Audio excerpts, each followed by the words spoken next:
How do they stack up? Well, on paper, Iran far outnumbers Israel in terms of active and reserve personnel. Iran is a much bigger country than Israel, 86 million people to Israel's 10 million people. So the Iranians have got 960,000 personnel. Israel have got 634,000.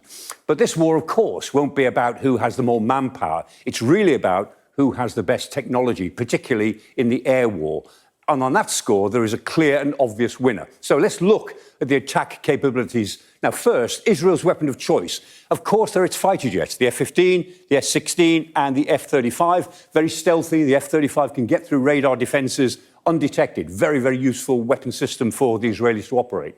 The Iranians, they operate much older Russian jets, and they've lost some of them. They don't work as well. And so instead, they've built up a huge stockpile of missiles and drones.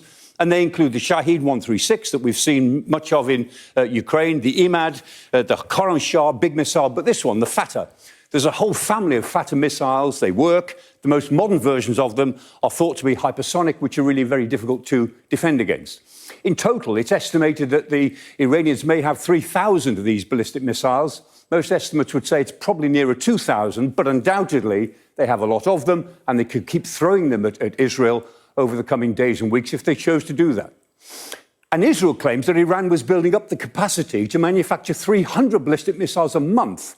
And that, with their ranges, would put Israel and hundreds of US bases in the crosshairs around the region. So if you look at a range map, undoubtedly, the Iranians have a big capacity building in terms of their ballistic missiles and their drones.